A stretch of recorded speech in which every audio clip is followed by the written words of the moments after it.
दोस्तों नमस्कार, आप देख रहे हैं पोल टॉक। आपको आज एक ऐसे संस्थान के बारे में बताने जा रहा हूं जहां मोहब्बत होती है। मोहब्बत तो हर जगहों पे होती है, लेकिन वहां से शादियां होती हैं। अब वो कोई और जगह नहीं है, लाल बहादुर शास्त्री राष्ट्रीय एकेडमी है मसूरी में, जहां पर कई जोड़ों ने शादियां की हैं जो आईएएस की ट्रेनिंग लेने जाते हैं और लौटने के बाद उनकी मोहब्बत शादी में बदल जाती है। तमाम ऐसी कहानियाँ आपने सुनी होंगी, लेकिन हम कुछ डेटा वाली बातें करते हैं। हमने कहीं पढ़ा, सर्च करते करते मुझे जानकारी मिली है कि 2017 से लेकर के लगभग 2018 तक अगर जोड़ा जाए तो पूरा 52 आईएएस अधिकारियों ने शादी की, जो वहीं पर ट्रेनिंग किए और बाद में जोड़े बन गए। हालांकि सबके डिटेल मेरे पास नहीं है, लेकिन 2015 की बैच 14 ऐसे बैच लोग थे जिन्होंने शादी की। 2017 बैच के 6 अफसरों ने साथ ही साथ अफसरों से शादी की। ये चर्चाएं इसलिए हो रही हैं क्योंकि टीना डाबे की शादी होने जा रही है और वहीं से प्रेम प्रसंग शुरू हुआ था। दरअसल टीना डाबी और अतहर आमिर की शादी के बाद अर्तिका शुक्ला का भी चर्चा में रहा और उसके बाद तमाम ऐसे चेहरे रहे जो वहाँ पर शादियाँ किए और बाहर आने की बाद चर्चाएँ की।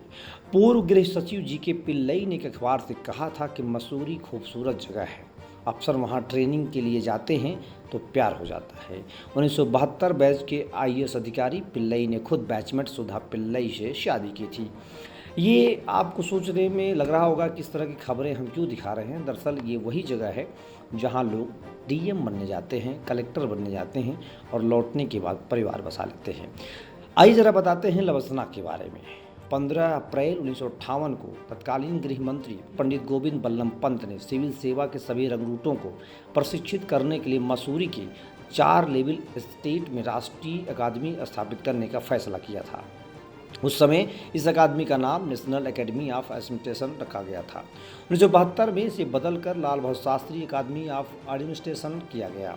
इसके बाद 1973 में नेशनल शब्द जोड़ा गया, यह Lal Bahadur Shastri national academy of administration बन गया।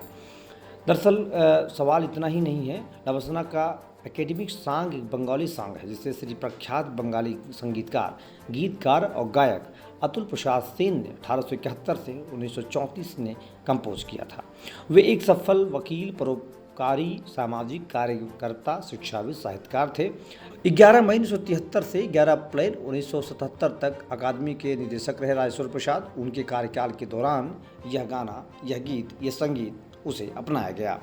दरअसल अब ये लवसना के बारे में मैं आपको बता रहा था, ये आश्चर्यजनक तथ्य है जिसके बारे में अधिकांश लोगों को पता नहीं है कि लवसना में न केवल भारतीय सिविल सर्वेंट बल्कि बांग्लादेश, भूटान, मालदीव्स और म्यांमार की कुछ सिलेक्टेड सिविल सर्वेंट्स की ट्रेनिंग होती है। ये सभी अंतर्राष्ट्रीय सिविल सेवक अपने भारतीय समकक्षों के साथ पहले 3 महीने के फाउंडेशन कोर्स में प्रशिक्षण में भाग लेते हैं। ये कोई छोटी जगह नहीं है, लेकिन यहाँ से मोहब्बत की परवान जब बढ़ती है तो बाहर आने के बाद शादी हो जाती है। लवसना में अफसर्स की सुविधाओं के लिए सेवेनियर शॉप मौजूद है। यहाँ ट्रेनिंग के दौरान होने वाली फिजिकल एक्टिविटी के लिए सभी सामान उपलब्ध हैं, जैसे कि riding, helmet, track suit, academy sweater इत्यादि के साथ साथ स्टेशनरी, ऑफिसर्स की ज़रूरत के अन्य सभी सामान भी उपलब्ध रहते हैं। इस शॉप में मिलने वाले हर सामान पर एकेडमी का प्रसिद्ध लोगो लवसना चिन्हित रहता है।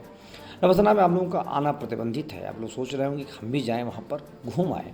लवसना में आप लोगों को आने की इजाज़त नहीं है। यदि कोई टूरिस्ट होने के नाते एकेडमी को अंदर से देखना चाहता है तो ऐसा करना एकेडमी के नियमों में निषिद्ध है। केवल 2 ही तरीके से एकेडमी में आम लोग को एंट्री मिल सकती है।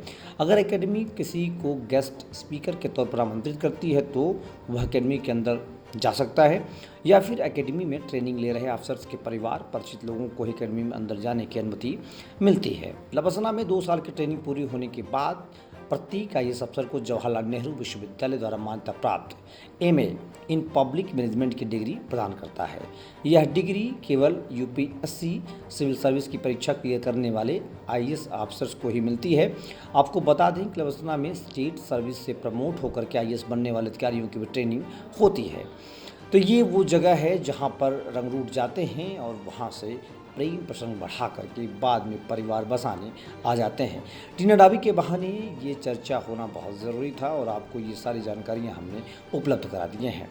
तो ये एक बड़ी ऐसी स्टोरी थी जो आपको शायद पता नहीं रहा होगा, और पता भी होगा तो आपको अच्छा लगा होगा। धन्यवाद। जय हिंद, जय भारत।